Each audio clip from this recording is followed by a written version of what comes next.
Is Jeff going Am to? I unmuted now? Yes, you are, sir.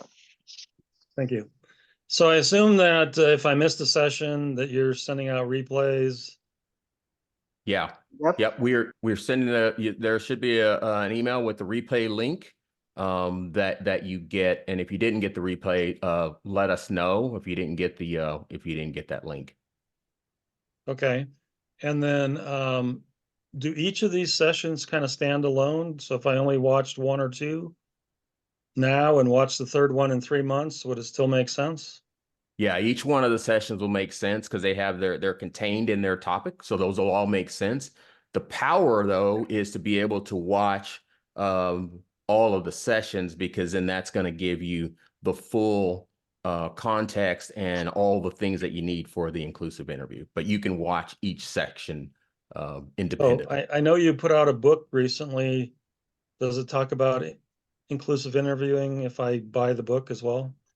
Yeah, in the book, it touches on inclusive interview. It doesn't go into the depth that we go into here, but it shares the Sparkle framework, and it talks a little bit about what you need to do to conduct that inclusive interview. And the book's called The Diversity Recruiting Blueprint. So it definitely covers interviews, but not to the level that we're covering in this masterclass. So are you going to come out with a book about inclusive interviewing or some kind of workbook or something?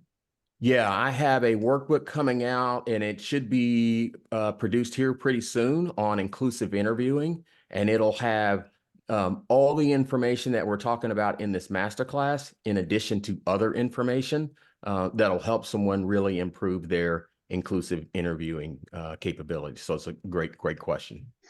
Thanks, Cody. Appreciate it. Yeah, you bet, Jeff. And I see we got a few more people in. Hey, Daniel, I'm going to go ahead and get us started, since we've got a good number of people here. I want to make sure that we have time to get through everything. And I just want to remind everyone that if you have a question, you can raise your hand if you want to be unmiked and come on and talk, or you can put your question in the Q&A section, and we will get to those questions when we can. We'll keep an eye on the Q&A for that. So Daniel, I'm going to go ahead and get my screen shared and get started.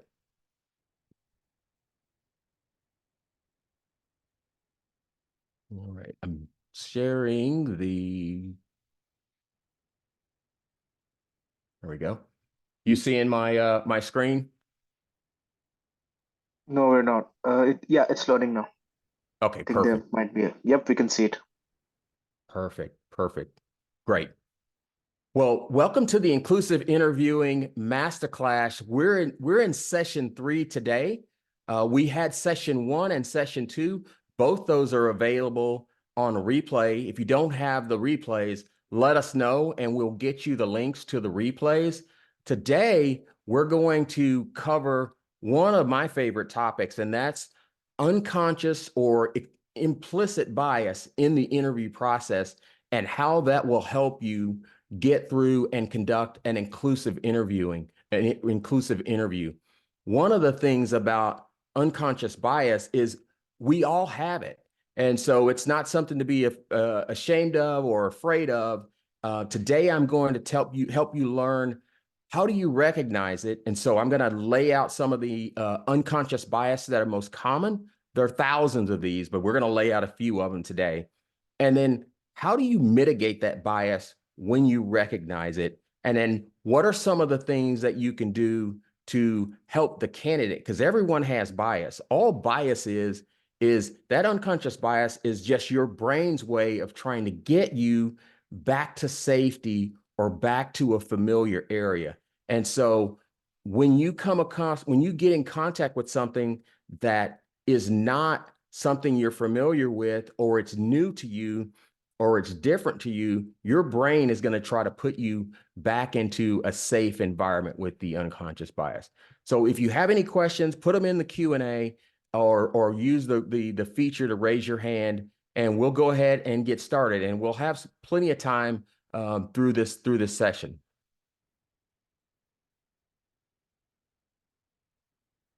I want to specifically talk about unconscious bias in your interviews, because that is the make or break for hiring.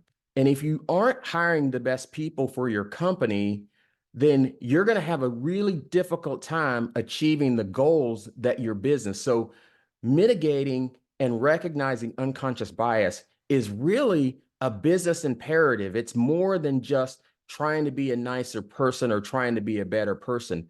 It's allowing you to help your company hire the best people that you can hire. One of the things that you want to be able to do is just be mindful of your unconscious bias. It's going to be in yourself. You might recognize it in an interview team member. Don't worry. It's natural. We all have unconscious bias. You want to be able to pay attention to it and then know what to do about it when it happens. Because most of the time, we don't even realize that we've got unconscious bias. Here are a few things that you want to be able to make sure that you're paying attention to.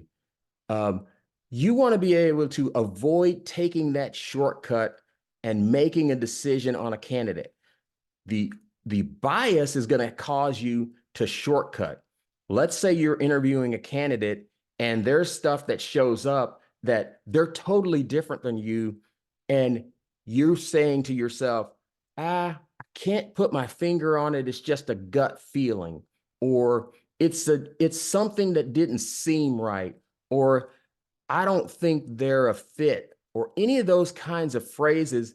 Those are red flags. Those should be red flags to you as an interviewer. Or if you hear that, it should be a red flag that what you just heard is some kind of bias manifesting itself into those words. Or if you hear, yeah, they're just not going to be motivated enough to be here, that's a bias. That's a biased statement. And so you want to be able to be prepared for that and just make sure that you recognize it and then you mitigate it. Other signals for bias. I don't think their school is that good. Have you heard that before? I've heard that a few times. Or if you're in an in-person interview and somebody walks in and they've got tattoos, they've got crazy hair, they've got a weird name, they've got a different accent, or they talk too fast or they talk too slow, that's a trigger. That's going to cause you to have bias, because you're going to see someone who is different than you are, that you're not normally seeing in the environment that you're in. Let's take an office where there's business setting and everyone is kind of dressed up in a way that is office professional, and someone walks in and they may not be dressed exactly the way everyone else in the office is dressed. So you're going to say, we don't think they're going to be a match here. They're never going to make it, because you're thinking they don't fit the culture versus they don't match to our values. So what you want to do is make sure that you're taking the time and conducting a full interview, because if your bias causes you to shorten an interview, let's say you're interviewing a candidate and the candidate says something that really doesn't match to the language that you're used to hearing. There's nothing wrong with it, but they answer in that way, and you decide, oh, they're not a culture fit, no hire, and you decide to no hire them. So when you no hire them, you are no longer engaged in conducting that interview. How many times have you been in an interview, either as an interviewer or more likely as a candidate, and you thought the interview was going to be an hour long, and it ended up being a 15-minute long interview, or maybe a 30-minute long interview, just because the interviewer decided to be courteous? Well, most likely something happened in one of your answers with that interviewer that caused them to cut the interview short. So I always tell people, stick with the candidate. And we talked about this in the last session. You want to be able to stick with the candidate and conduct a full interview. And the way you stick with the candidate is to recognize that something's not right. When you decide, oh, I want to no hire this candidate, recognize there's something that's not right, something doesn't seem right, and you want to end the interview. But when you end the interview, you're going to miss information and probably miss out on some great candidates. I'd love to have people put into the chat if just times that you have seen an interview in short, or even times that you've seen bias happen. And if you've got a question, it can be a comment or it could be a question. Just throw it into the Q&A section, and we'll read some of those off when we get a moment.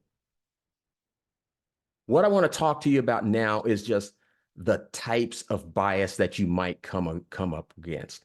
There are so many different types of bias that you may be exposed to and may be used to because you've seen it before.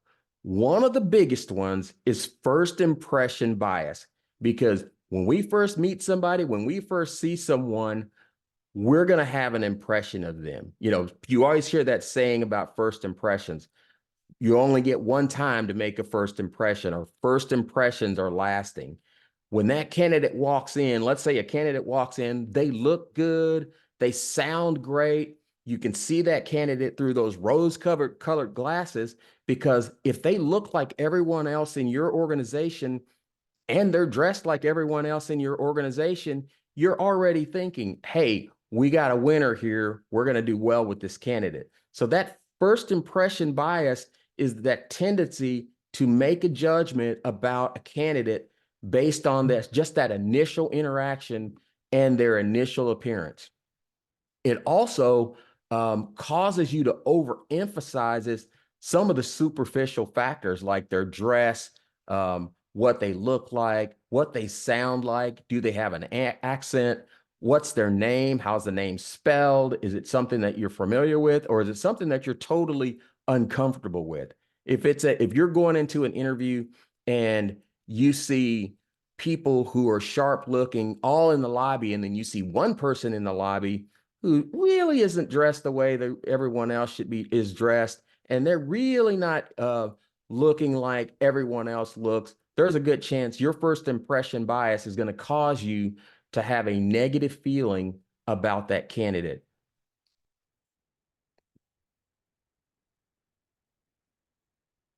The like me bias. They always say we trust the people, we know, like, and trust certain people. We like people who are like us. So this bias, it goes into things that are similar or the same. For instance, if you came from the same town that someone else came from, there's a good chance there's going to be a connection with you and that person. If you went to the same college, high school, university, there's going to be a big chance that you're going to have a positive association with that person because they're like you.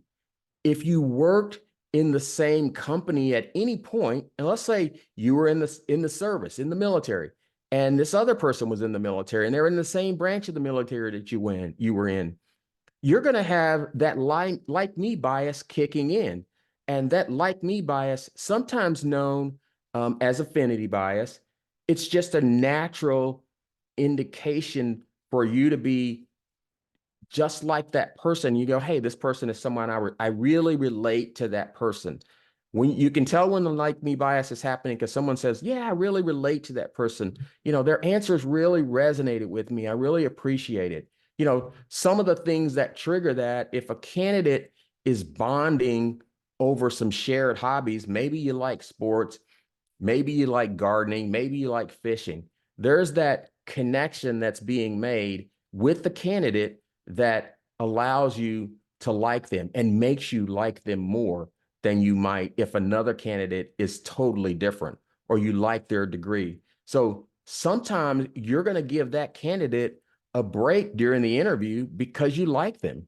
It's just common practice, and it's nothing to be embarrassed about. It's just something that we all do, and it's something we all know. And so if I'm going to look real quick, I see a message from Kristen here. Kristen says, I worked as a hiring manager with a team in an office setting that hired multiple women who were underqualified based on looks.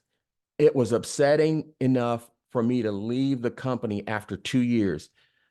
That impact, that's a huge impact. Thank you for sharing that, Kristen. Sometimes you see people who get hired and you're like, how did they get hired? They don't know anything about this job. And then you look and you see that, oh, well, they fit the same pattern as all the other people that are in the company. So there's a good chance the like me bias and the affinity bias was at play. Another bias that we want to talk about is confirmation bias. Confirmation bias means we're only looking to confirm what we already believe. So the tendency is to seek out the information that confirms our existing belief. For instance, let's say someone went to a specific school and you don't like that school. You don't think we'll take a degree. If it's computer science, you don't think the computer science degree at this school is valuable. You don't think the students that graduate from that know what they're doing because the program, in your opinion, is below standard.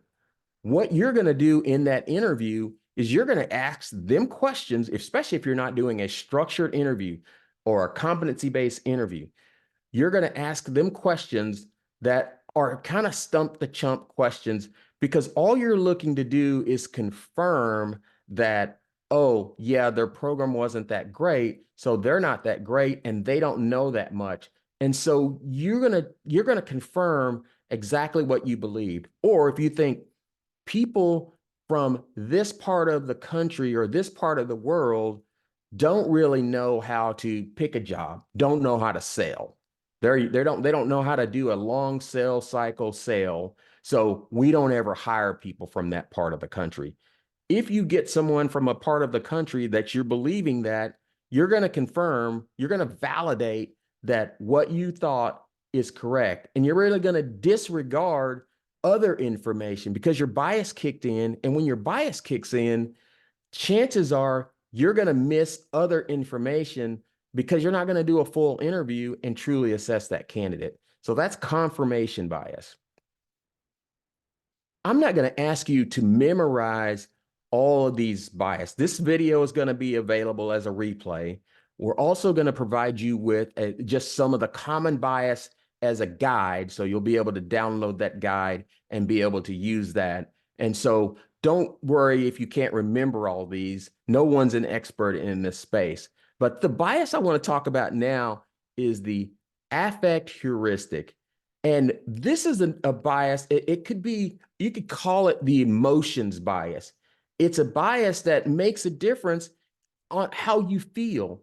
If you're feeling bad that day, or you're upset, or you're not feeling great about something, or you're just in a general negative mindset, or maybe you're generally in a positive mindset, it's going to impact the way you make decisions. And if you're doing an interview and you woke up on the wrong side of the bed, as my grandma used to say, and you're not feeling great, you're going to take that into everything. You're going to come into the office, not be feeling great, or you're going to get online, not be feeling great, and you're going to take that out on the candidate. You don't even realize that you're doing it, but how we feel determines how we make decisions. I don't know if you've ever been in a situation, I mean, throw it in the chat if you've got an example of a time that you just didn't feel right and you're having a rough day and you decided, you know what, you didn't even decide it. You just took it out on the other people. So that affect heuristic is one, it's just the emotion bias of how you're feeling causes you to focus either negatively or positively in that interview.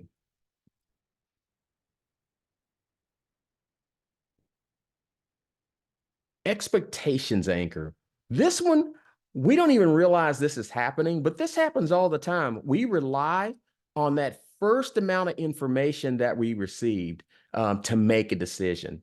And a quick way to think about this is, if you are going to buy a car and you're on the car lot and the sticker price on the car is $60,000, the salesperson is going to anchor you to that $60,000 price, so that as you go through the negotiation process, when the salesperson says, oh, we're knocking the price down, we're going to give you a great deal this time, and we're going to sell it to you for $40,000, you feel like you've won. You feel like, oh, wow, this is amazing. I'm an amazing negotiator. because you were anchored to that higher price at $60,000 and they sold it to you at $40,000. So that expectations anchor, they set your expectations that this is the price. Now, during an interview, the way this happens is maybe you're interviewing, let's take a software developer, and the hiring manager says, we need a person who has 3 software coding languages. It doesn't matter what the language is, but we want someone who has 3 languages at least. And you go through your interview and you meet a candidate who has 5 coding languages. So you're already anchored to 3. So you're like, 3, that's what we need. When you meet that candidate that has 5, now you're impressed because you're anchored at 3. 5 has to be better. And so now this candidate becomes a favored candidate in your mind. Why is this a problem? Just put it in the chat why you think that's a problem in the interview process. I'm going to share with you why it's an issue. This is really critical because now you're comparing candidates to other candidates and not comparing the candidate to the job requirement. The job requirement is 3 coding languages. When you get to the debrief, this happens, I've seen this happen over and over. You're going to go to the debrief, and as you're reviewing all the candidates against the requirements, you're going to keep saying, yeah, but this candidate has 5 coding languages and these candidates only have 3 because those candidates meet the requirements for the job. What you're measuring on is you're measuring on the nice to haves. Yeah, it's nice to have 5 coding languages, but the requirement is 3. This is really tough because if you're the recruiter, you've got to a lot of times referee the debrief and make sure that this expectations anchor isn't taking over the interview. So a couple of bad things are happening here. One, expectations anchor is causing you to say, wow, I'm going to look at all these nice to haves. 3, 5 is better than 3. And 2, I'm going to start comparing candidates to candidates versus comparing all the candidates to the job requirements. So that's a big one to keep in mind. Let's talk about the halo effect. This happens in every aspect of our life. You give credit to people for good qualities and good things. It just happens. They're attractive, they're articulate, they went to a prestigious school, they've got an amazing tan, they did something great, they solved the latest problem, or their company got acquired, or whatever it was that makes that person the last positive thing that they did. It gives them this halo of they can do no wrong. And where this comes into play is it causes you as the interviewer to sometimes overlook critical things that may actually be a flaw or a weakness or a deficiency in the candidate's background because you're not asking them all the questions. That's why it's important to do structured interviews where you're asking every candidate the same question over and over. So every candidate gets the same questions. That way you don't end up in a situation where the halo effect just causes you to glow over certain candidates and to give that candidate a pass when you're really hard on other candidates for whatever reason. So maybe a candidate worked for some prestigious employer and you love that employer. And so any candidate that comes from that employer, you're like, oh, these candidates can do no wrong. They can solve problems. They can get through just about anything. Don't be impressed by that and be aware of the halo effect. If you've got a halo effect, you got to have a horn effect. And so the horn effect, you're very critical of that person and the last negative thing that they did. This happens in the companies all the time where you work with somebody for years. They did something bad 5 years ago, or they made a mistake 5 years ago. You basically never let them forget it. And you always remember it. So when you're looking for people who could get that next promotion, you're going to say, oh, let's not promote Bob because remember 5 years ago when Bob did this, that's still hanging over Bob's head versus the halo effect, versus the halo effect. So the horn effect, that last negative thing that they didn't do it right. Maybe someone got arrested. Maybe someone came late to your interview. Maybe someone has the same last name as your ex, right? The horn effect is in effect at that time. And there's that tendency to just generalize the candidate and say, oh, this is not a good candidate because of that horn effect and that last thing that happened. So maybe you find a candidate that comes to your interview. They worked for a company that went out of business and they worked in the finance department. So now with the horn effect, you're going to go, oh, they went out of business. That's bad. You're going to attribute the fact that they went out of business. You're going to connect that candidate to that, right? And you may miss asking the candidate really good questions to find out the things that they accomplished and all the positive things they've done, because you've got this horn effect just kind of hanging around and hanging over that candidate. So horn effect and halo effect, they're opposites, and they both can cause you to miss out on great information for a candidate. So I'm going to pause just a second, look to see if I have any questions. If you got any questions or comments or examples of times that you did anything or times that you experienced bias yourself, just put that into the Q&A box. I want to talk about overconfidence bias. We all have blind spots and think we're better than we really are. We're more ethical than other people. We believe that maybe we can sing better. I don't think I can sing better than anyone. We can sing better than other people. We work harder than anybody else. We outgrow, we outlearn, we outstudy. We give ourselves a break even when we fail to perform. This shows up when you don't listen to others, and overconfidence bias really shows up in the interview process, especially with seasoned, experienced interviewers. So if you're the recruiter and you're working with an experienced interviewer, a lot of times they're going to go be overconfident in their ability to assess talent because they've hired lots of people, they've grown lots of people over their career, and so there's a tendency to be overconfident and overestimate their ability to really evaluate a candidate and what that candidate can do for the company.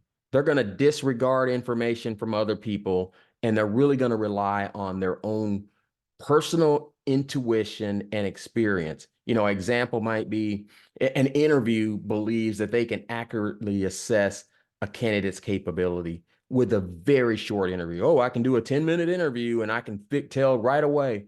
Or as soon as I meet people, my gut tells me that this person is going to make it or they're not going to make it. And they're going to disregard a lot of your standard assessments. They're going to disregard your standard interviews. And normally people who want to kind of fly by the seat of their pants because they feel very confident in their abilities, they're going to reject your behavior-based and your competency-based interview questions. They're going to reject the Sparkle and the DICE frameworks. What I ask you to do is use that to your advantage. When they're objecting, use the Sparkle and the DICE listening frameworks to ask them questions. Okay, can you tell me what that candidate situation was that they shared with you, right? Can you tell me what problems they talked about?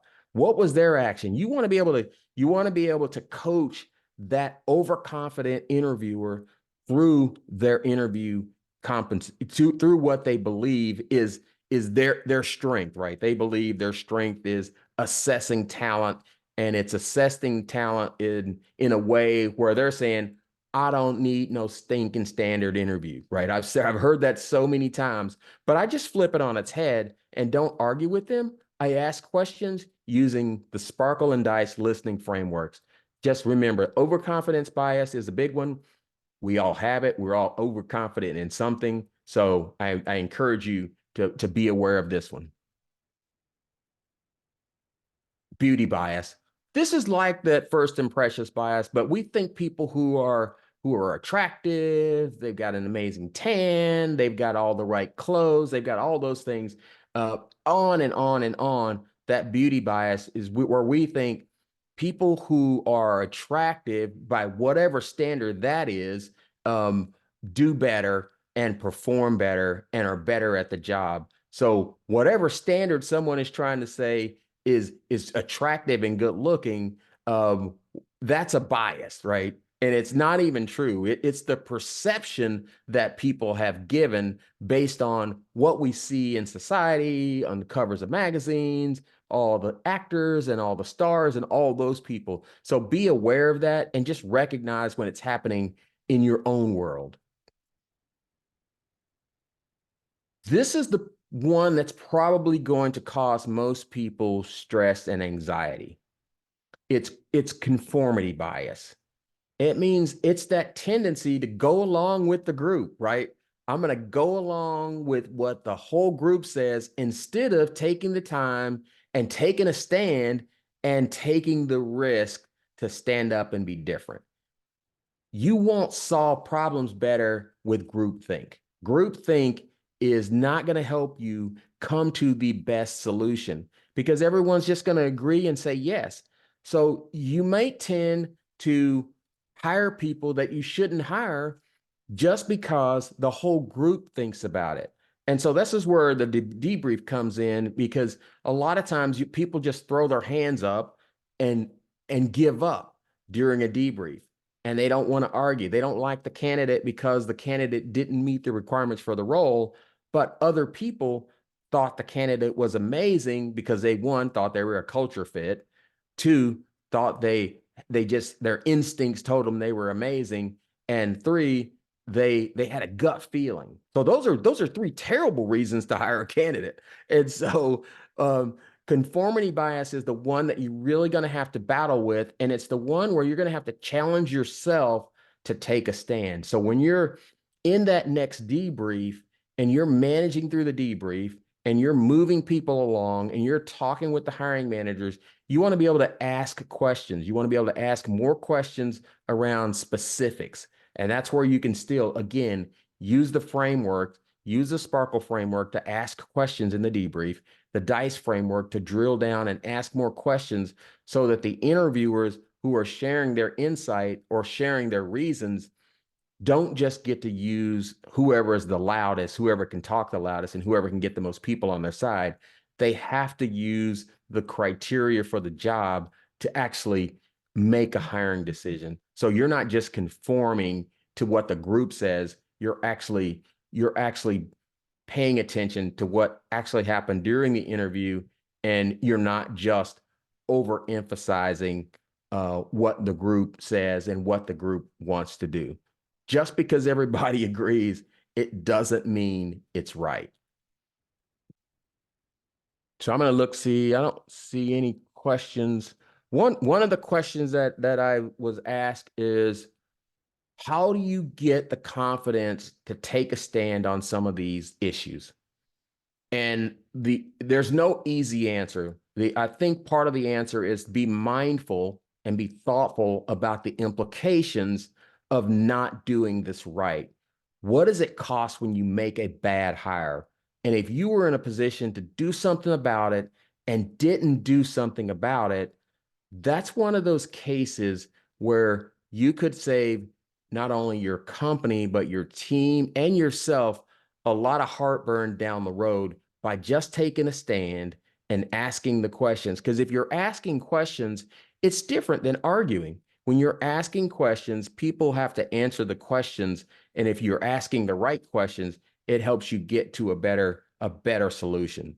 And so just having a little bit of courage and a little bit of confidence will allow you to move forward. And the more you do it, the more you are aware of these biases, the more you practice this, the more you use Sparkle and Dice, the better you're going to feel and the more confidence you're going to have. Because like I said, just because everyone agrees or disagrees doesn't mean it's right.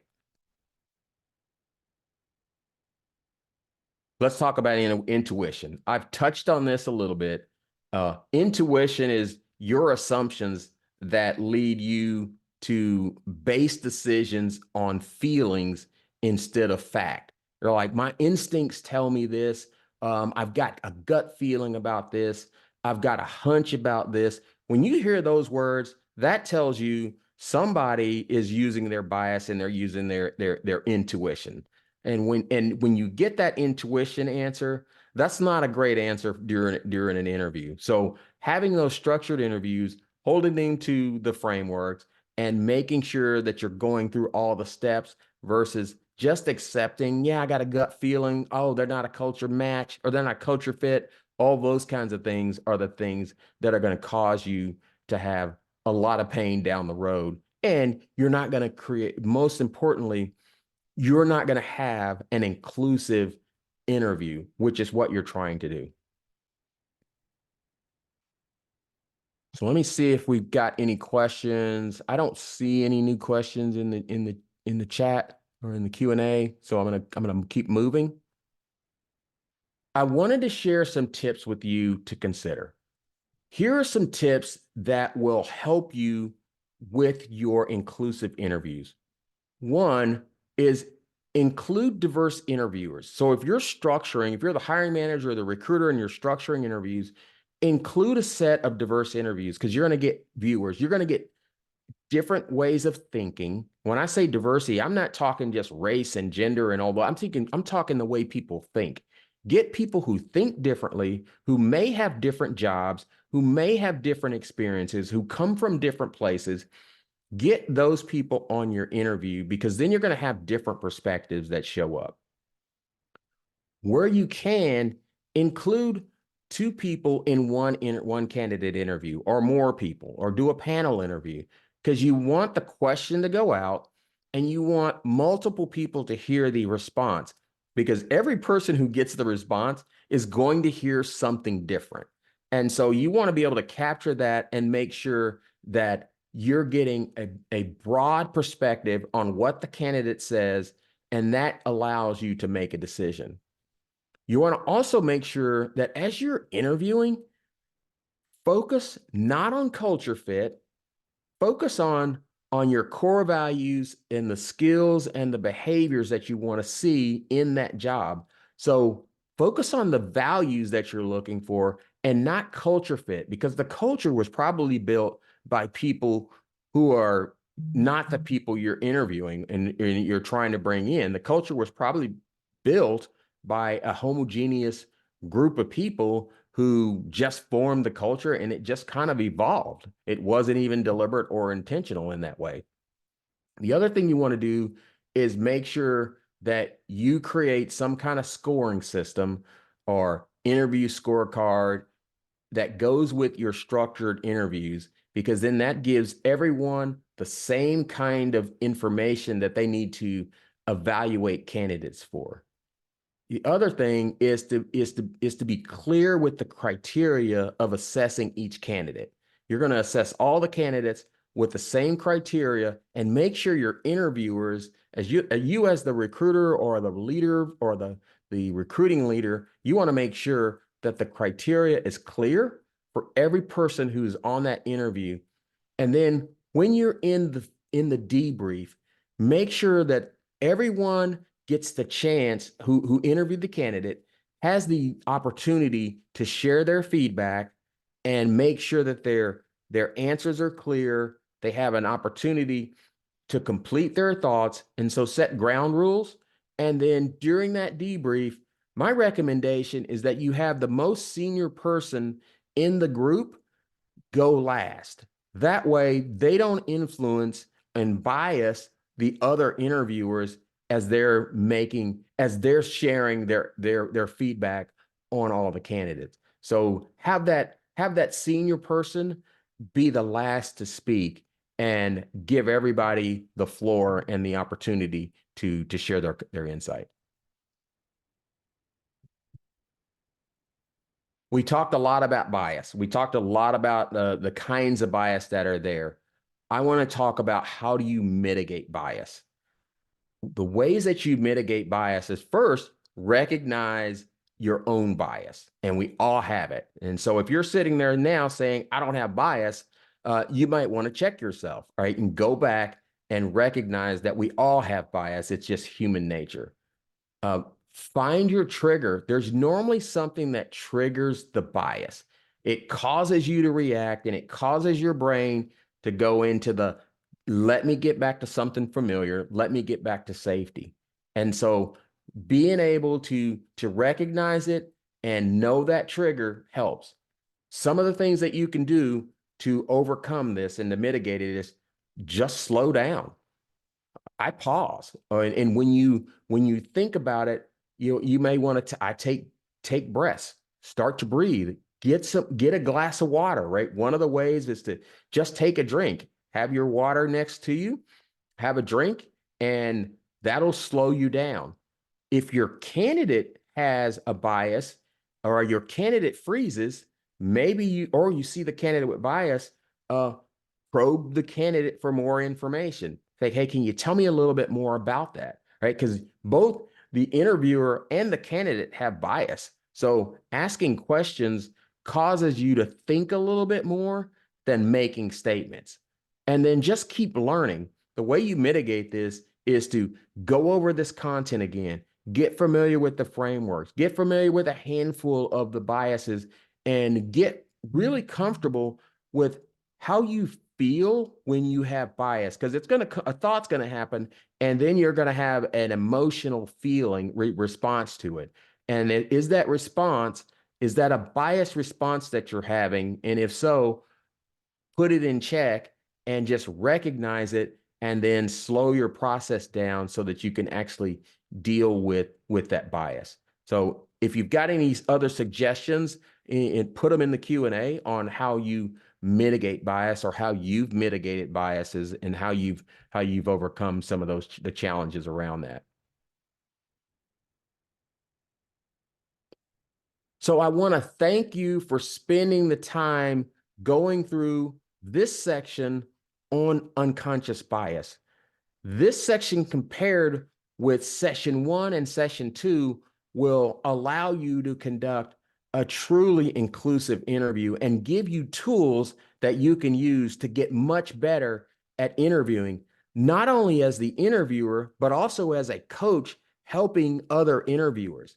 You can also do our train the trainer section, which will allow you to be a better trainer and allow you to facilitate your interviewer training. So we will provide that content for you and the steps to being a trainer and helping people get better at these things. So I want to thank you for joining. I think you're going to get a lot out of this. I want to remind you, use the Sparkle framework, use the DICE framework, conduct those structured interviews, and that's going to make a difference in your inclusive interviewing world. So I'm going to look to see if I see any questions. I don't see any questions. Daniel, have you received any questions? No, we're good, Cody. Okay, great. So the one thing I want to be able to do, I promise that for the people that actually stuck around and got through this material and really came through, that I had a special gift for you. So for everyone who can see this now and who will see this on the replay and who've attended these, we're going to send out the replay, and we're going to send out a note.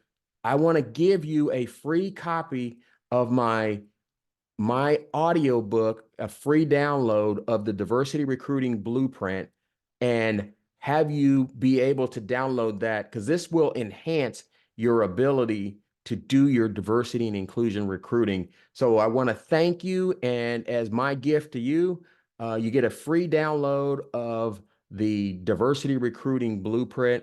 You can scan the QR code, and you can wait for this replay, and we will get this to you. So appreciate it.